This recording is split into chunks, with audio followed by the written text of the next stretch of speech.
네, 오늘 천년왕국이라는 제목으로 말씀을 이제 나누려고 하는데요. 이 내용이 상당히 난해합니다.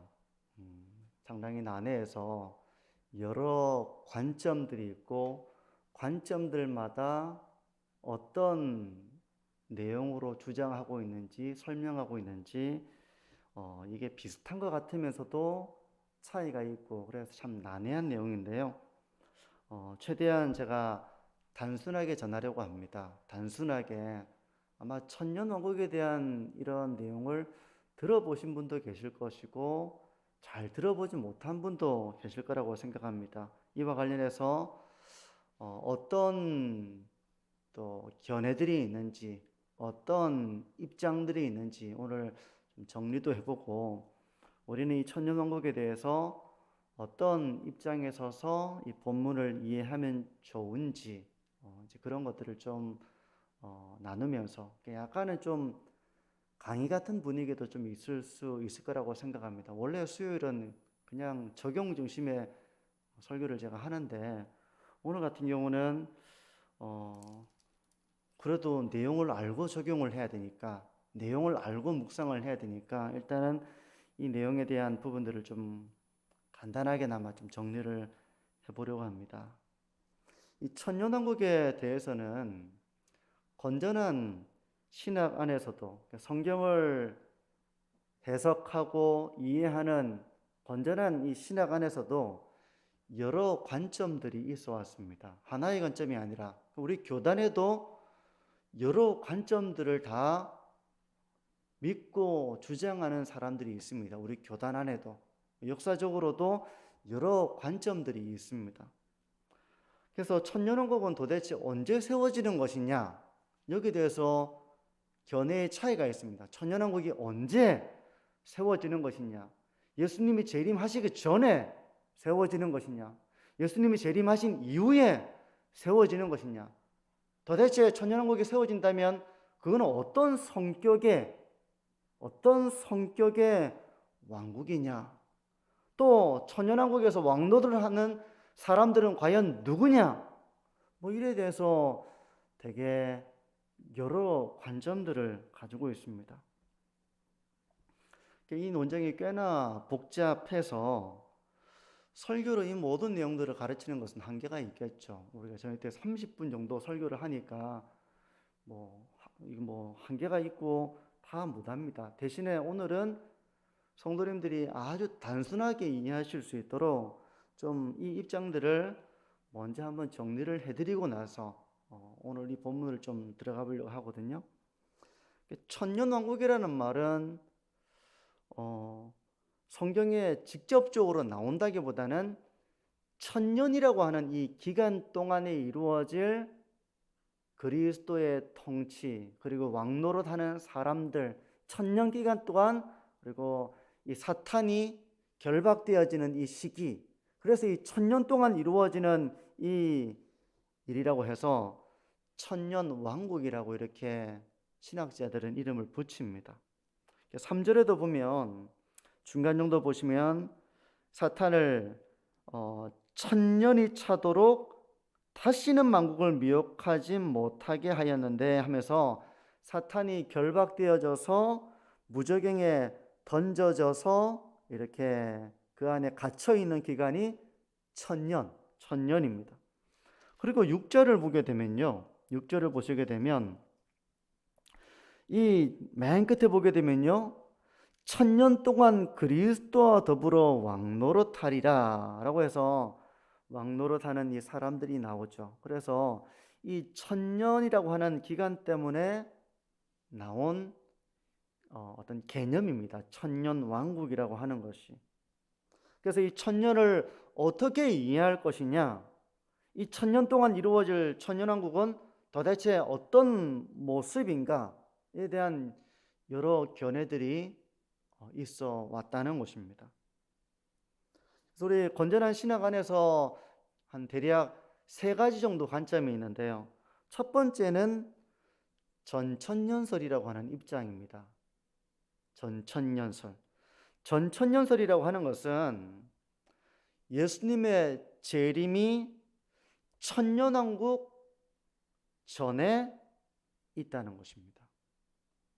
다시 말해서 예수님이 재림하신 이후에 천년왕국이 세워진다고 해서 전천년설입니다. 그러니까 천년왕국 전에 예수님이 재림하시기 때문에 전천년설이에요. 그러니까 예수님의 재림의 시기가 어떻게 되느냐, 이런 관점들의 다양한 견해들이 있기 때문에 이렇게 주장을 하는 겁니다. 그 입장에 따르면 예수님이 재림하신 이후에 천년왕국이 세워진다는 것입니다. 예수님이 재림하시고 나서 사탄이 천년 동안 갇히게 되고, 이 천년 동안 예수님과 함께 이 지상에서, 이 땅에서 천년 동안 그리스도의 통치가 이루어진다는 것입니다. 그래서 이 땅에서 그리스도와 성도들이 통치하는 평화와 공의의 시대가 펼쳐질 것이다. 그거는 이제 종말론적인 하나님의 나라는 아니에요. 왜냐하면 천년왕국 이후에 사탄이 또 다시 노임을 받게 되거든요. 그래서 사탄이 최후의 심판을 받고, 사탄이 마지막에 노임을 받아서 이제 이렇게 마지막 전쟁이 이루어지게 됩니다. 그러니까 지금 천년왕국은 종말론적으로 완성된 그 하나님 나라는 아닙니다. 전천년설에 의하면 이제 그런 거예요. 이렇게만 좀 정리를 해보는데요. 우리 성도님들은 이런 전천년설이라는 말을 아마 우리 청년들은 거의 안 들어봤을 것 같고, 또 많은 성도님들이 안 들어보셨을 수도 있습니다. 그런가 하면 들어보신 분도 계시겠죠. 그래서 이 천년왕국 전에 예수님이 재림하신다, 그리고 예수님이 재림하신 이후에 이 땅에, 이 지상에 천년 동안 그리스도의 왕국이 세워진다 라고 하는 이 입장을 지지하는 분들이 많이 있는데요. 대표적인 분이 우리나라 개혁신학자 중에서 박형용 목사님, 이런 분이 대표적인 분입니다. 근데 이 입장이 가지고 있는 어려움이 있습니다. 난점. 이 입장이 가지고 있는 어려움은 뭔가 하면, 예수님이 재림하시고 나서 천년왕국이 펼쳐지지만 아직 사탄의 세력이 완전히 심판을 당한 것은 아니라는 점입니다. 이게 난점이에요. 그래서 예수님이 통치를 하고 있는데 마지막에 이제 사탄이 노임을 받게 돼서 사탄의 세력들이 마지막 최후의 전쟁을 일으킨다는 것입니다. 우리가 일반적으로 알고 있는 것은 예수님이 재림하시면 이제 심판이 이루어지고 바로 새하늘과 새 땅이 이루어진다고 우리가 생각하는데, 여전히 예수님이 지상에서 통치를 하고 계시는데 사탄의 세력은 완전히 이렇게 심판을 당한 것은 아니고, 사탄의 세력들은 여전히 이 땅에 공존을 하고 있다. 이런 것들이 그렇게 이해하기 어려운 난점입니다. 때문에 천년 이후에 사탄의 세력은 다시 최후의 봉기를 일으켜서 하나님을 대적한다라고 이렇게 이해를 하고 있는데요. 이 부분이 복음서나 서신서와 조화되기가 어려운 난점이라고 말할 수 있습니다. 하지만 이게 이단은 아니에요. 왜냐하면 이렇게 믿고 해석하고 믿는 개혁신학자들이 많이 있고, 또 그런 입장 속에서 신앙을 가진 분들도 있기 때문에 그런 것입니다. 그래서 이 입장은 전천년설, 천년왕국 전에 예수님이 재림하신다는 입장이에요.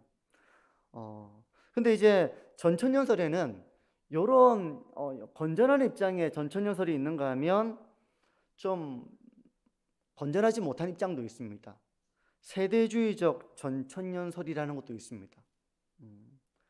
우리나라 성도님들이 가장 많이 접한 입장이 바로 이 세대주의 전천년설이에요. 왜냐하면 우리나라 들어온 많은 선교사님들이 세대주의 전천년설에 근거해서 요한계시록을 가르쳤고, 때문에 길선주 목사님이나 손양호 목사님이나 이런 분들이 다 세대주의적 전천년설을 이렇게 가르쳤던 분들입니다.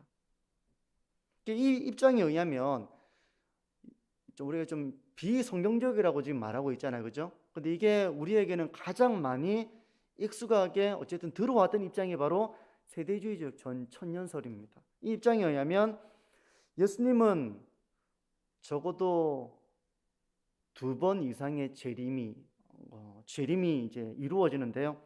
한 번은 지상 재림이 아니라 공중 재림이 이루어진다고 주장하는 것입니다.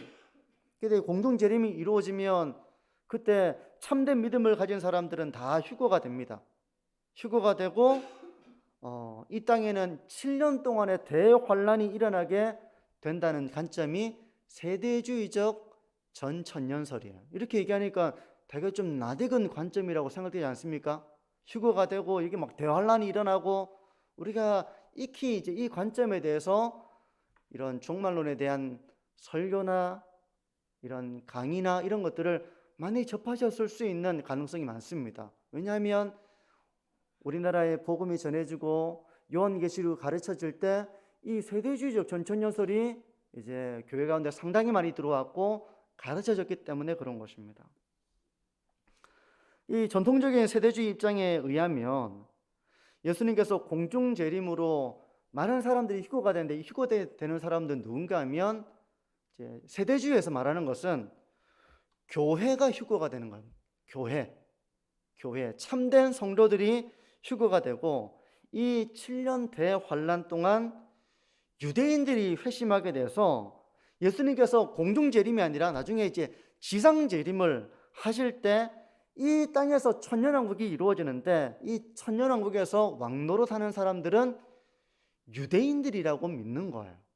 그러니까 이 세대주의는 그들의 어떤 신학은 하나님의 백성은 2종류의 백성이 있다고 믿습니다. 하나는 유대인이고 하나는 교회입니다. 그래서 이들은 적어도 2번의 예수님의 재림을 통해 가지고 한 번의 재림은 공중 재림이고 한 번의 재림은 지상 재림이 될 것이고 이 지상에서 왕노릇 하는 사람들은 유대인들이 될 것이다. 이스라엘이 예수님과 함께 왕노릇 하게 될 것이다. 천상에서는 교회가 이렇게 이 영원한 하나님의 나라를 경험하고 살게 될 것이고 이 지상에서는 이스라엘 백성들이 이렇게 왕노릇 하게 될 것이다 라고 하는 것이 바로 세대주의 전천년설의 신학에 의한 종말론입니다. 이제 이것도 제가 단순화시켰지만 더 다양한 관점들이 이 안에도 있어요. 미국의 덴버 신학교 조직신학 교수인 정성우 교수는 이제 이렇게 말하는데요. 세대주의는 일반 대중들에게는 아직 영향력이 남아 있지만 전문적으로 훈련을 받은 신학자들에게는 더 이상 매력이 없는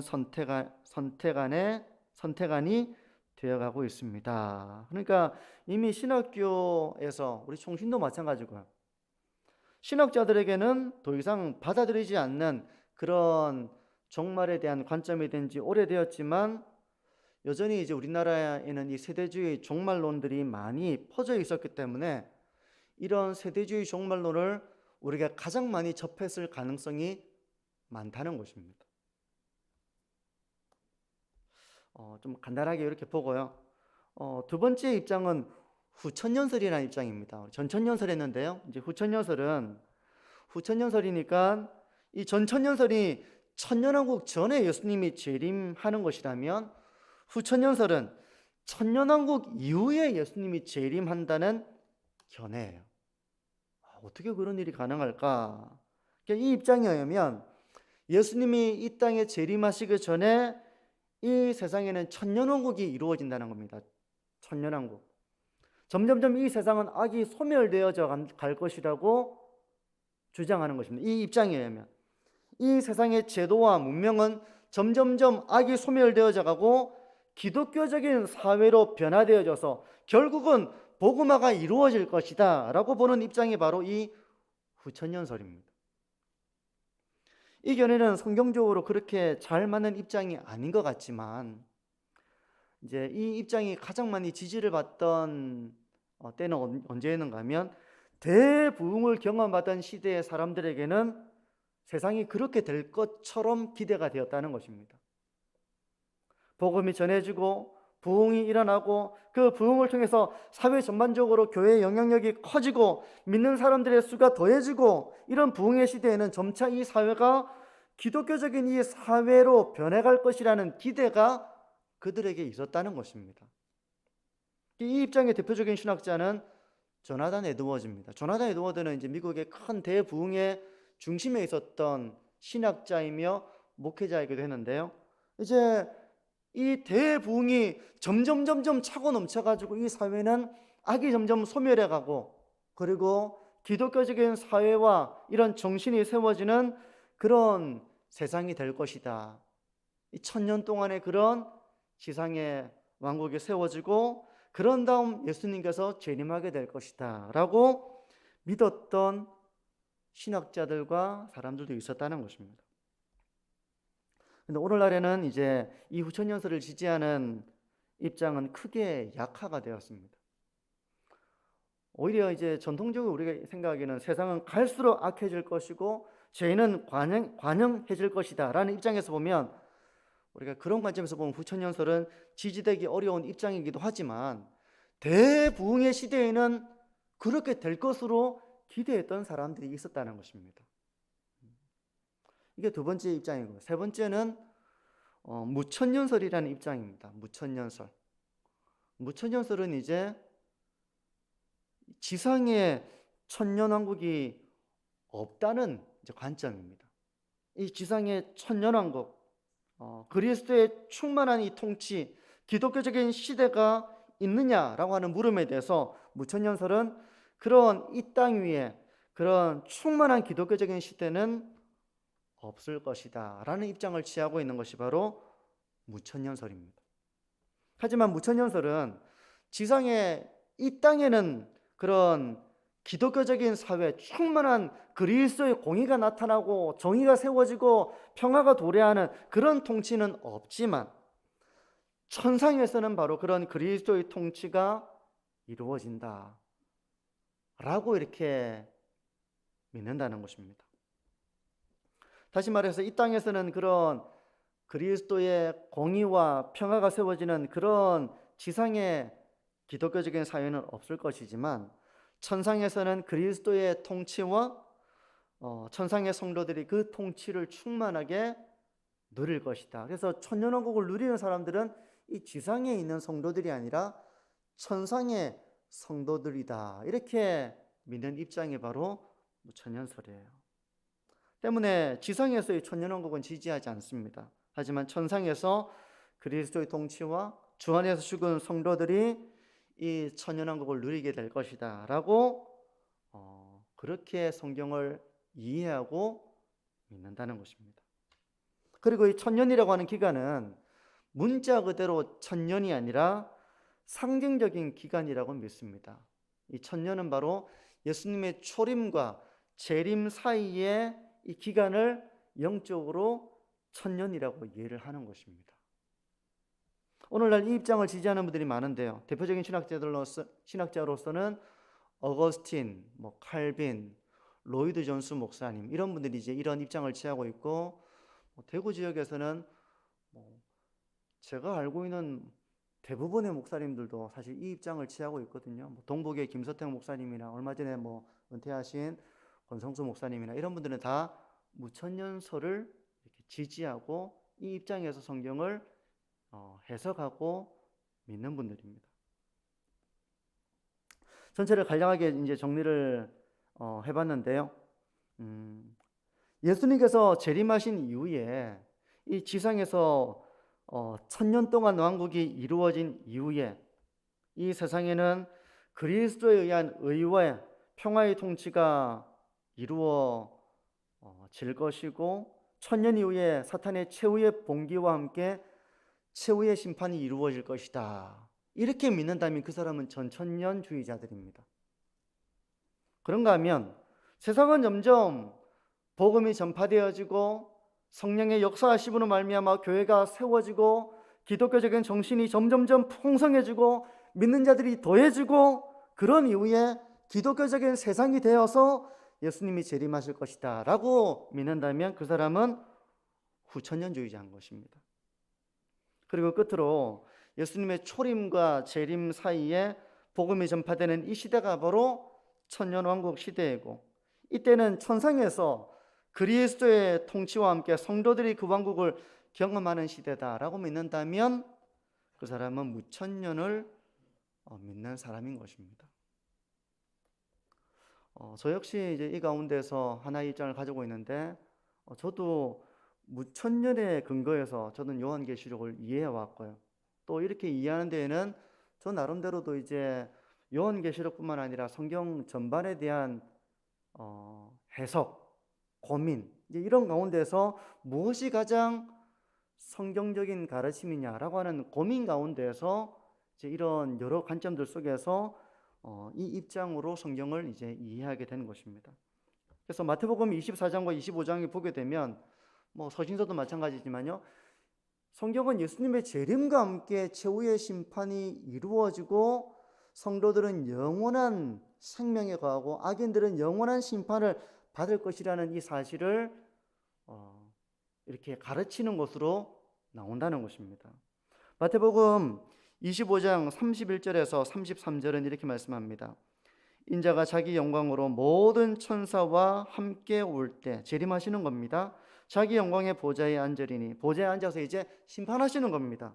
모든 민족을 그 앞에 모으고 각각 구분하기를 목자가 양과 염소를 구분하는 것 같이 하여 양은 그 오른편에 염소는 왼편에 두리라 하면서, 여기서 양은 참되게 예수님을 믿고 신앙의 길을 걸어갔던 성도를 비유하는 것입니다.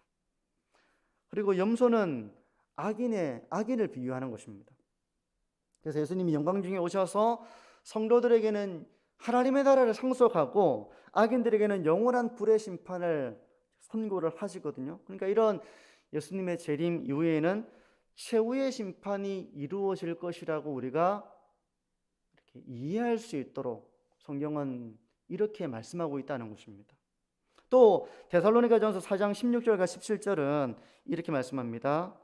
예수님의 재림에 대한 것인데요, 주께서 호령과 천사장의 소리와 하나님의 나팔 소리로 친히 하늘로부터 강림하시니 그리스도 안에서 죽은 자들이 먼저 일어나고 그 후에 우리 살아남은 자들도 그들과 함께 구름 속으로 끌어올려 공중에서 주를 영접하게 하시리니 그리하여 우리가 항상 주와 함께 있으리라.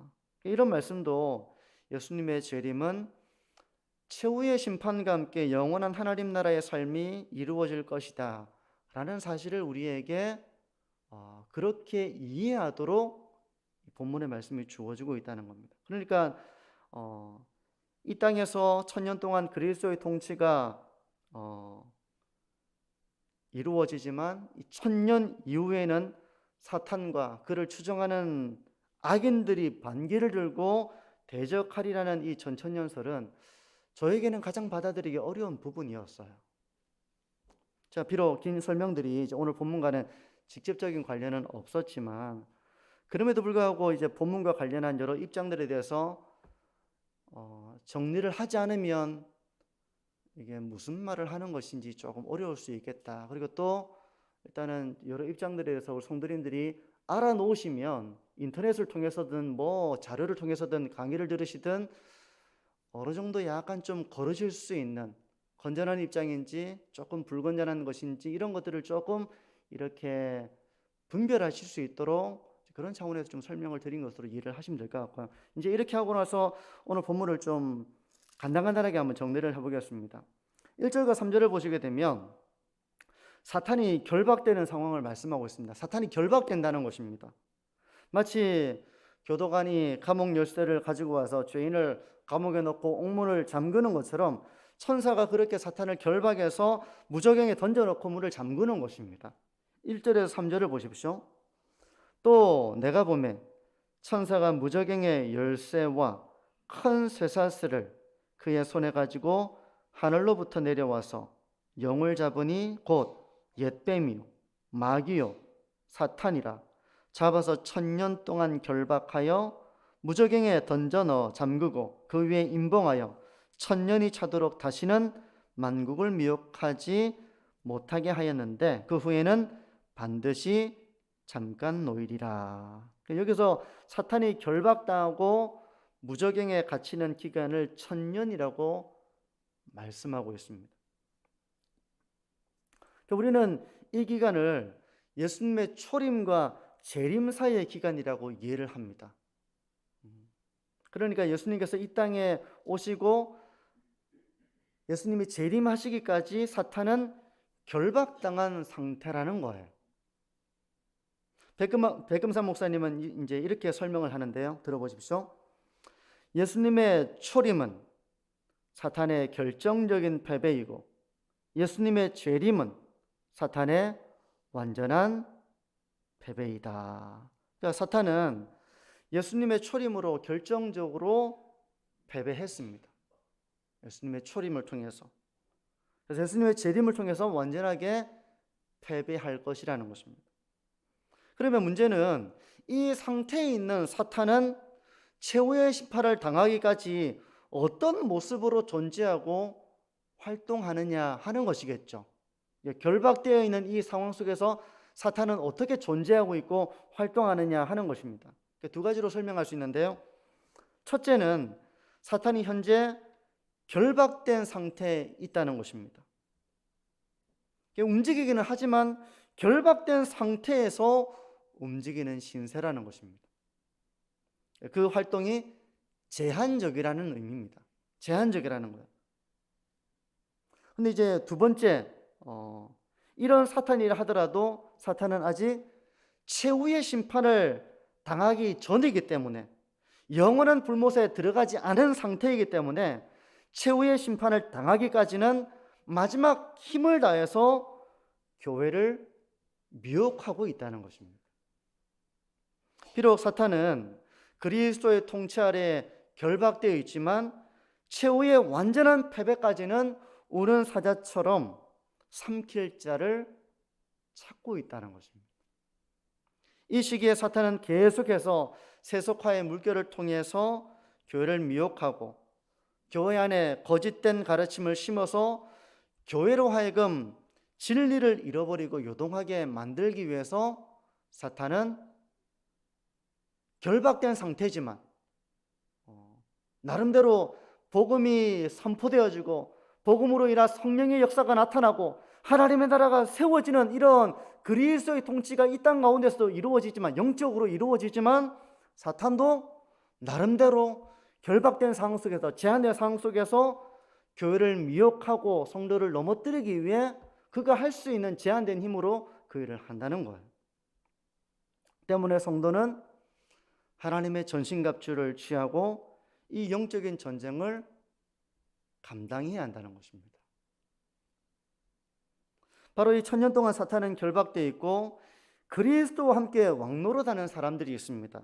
이들이 누구인지를 보면요, 4절에서 6절을 좀 길지만 그래도 본문을 다 읽어보면 좋을 것 같아요. 4절에서 6절을 보십시오. 제가 읽어드립니다. 또 내가 보자들을 보는데 거기에 앉은 자들이 있어 심판하는 권세를 받았더라.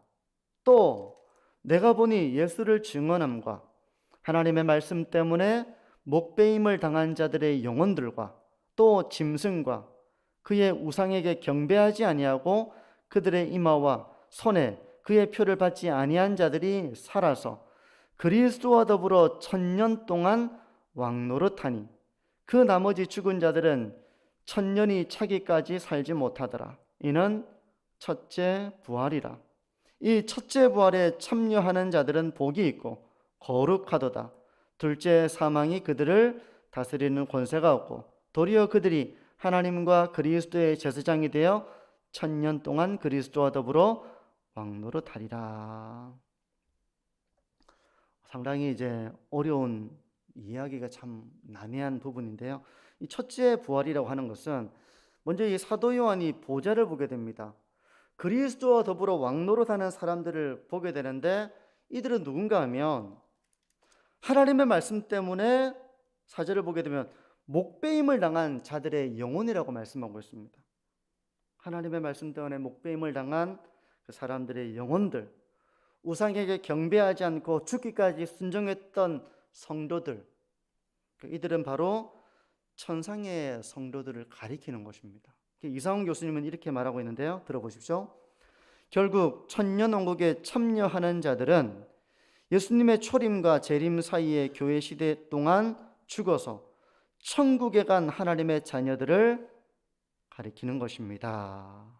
그러니까 이 천년왕국에 참여하는 사람들은 초림과 재림 사이에 이 천상에서 그 그리스도의 통치를 경험하는 하나님의 자녀들을 말한다는 것입니다. 5절에 말씀하는 것처럼 이들은 첫째 부활에 참여한 사람이라고 말씀하고 있습니다. 첫째 부활이라고 하는 것은 육체적 부활을 말하는 것이 아니라 영적인 부활을 의미하는 것입니다.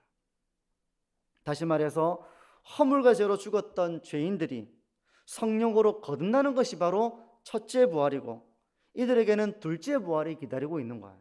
이 둘째 부활이라고 하는 것은 바로 우리의 몸이 영광스러운 몸으로 살아나는, 변화되는 그때가 바로 둘째 부활이에요. 첫째 부활은 성령으로 거듭난 하나님의 자녀가 되는 것을 말한다는 것입니다. 그리고 6절에 보게 되면 첫째 부활에 참여한 자들에게는 둘째 사망이 없다, 이렇게 말씀을 하고 있습니다. 비록 거듭난 성도도 영혼과 육체가 분리되는 첫 번째 사망을 경험하지만 이 둘째 사망이 없다는 것입니다. 이 둘째 사망이라는 것은 바로 영원한 심판을 가리키는 것입니다. 그러니까 둘째 사망이 없다는 것은 이 성도는 영원한 심판을 받지 않는다는 의미인 것입니다. 천국에서 성도들은 예수님의 재림이 이루어지기까지 그리스도의 왕국 백성으로 살 것입니다. 그러다가 예수님께서 재림하실 때 그들은 둘째 부활, 영광스러운 몸을 입게 될 것입니다. 이것이 바로 이제 오늘 본문이 말씀하는 의미라고 볼 수 있는데요. 이제 말씀을 정리하겠습니다. 이런 설교는 좀 뭔가 좀 공부하는 설교라서 나와는 좀 동떨어져 있는 그런 설교라고 생각하실 수도 있어요. 그런데 이제 그럼에도 불구하고 제가 이런 내용을 좀 간단하게나마 좀 정리를 하는 것은 이와 관련된 많은 이제 주장들, 가르침들이 그냥 인터넷에는 막 두둥실 떠다니고 있습니다. 성도님들이 이런 기본적인 어떤 가이드라인이 없으면 그냥 이리 갔다 저리 갔다 이제 이렇게 될 수 있기 때문에 제가 하나의 어떤 이제 처방전으로서 이제 이런 내용을 좀 정리했다고 이렇게 이해를 하시면 좋겠고요. 이제 말씀을 좀 정리하면 예수님의 초림과 재림 사이는 바로 복음이 증거되어지고 성령의 역사가 나타나고 이 땅 가운데 나라가 임하시오며 라고 우리가 기도하는 것처럼 복음의 말씀과 함께 하나님의 나라가 세워지는 그런 때입니다. 이 때는 사탄이 결박되어져 있는 때이기도 합니다. 그러니까 사탄이 공중어대 잡은 자로서 사람을 사로잡고 있고 마음대로 할 수 있는 그런 때가 아니라 성령의 역사와 함께 사람들이 복음을 듣고 하나님 나라 백성이 되는 이런 복음의 시대이며 성령의 역사가 나타나는 그런 시대라는 것입니다.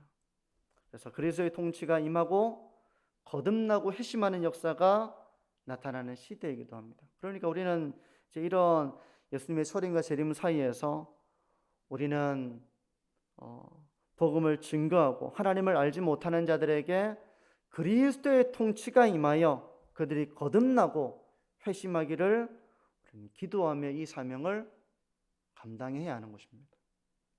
또 이때는 비록 사탄이 결박되었다고는 하지만 아직 최후의 완전한 패배를 당한 것은 아니기 때문에 교회는 여전히 하나님의 전신갑주를 입고 영적인 싸움을 싸워나가며 믿음을 지켜야 한다는 것입니다.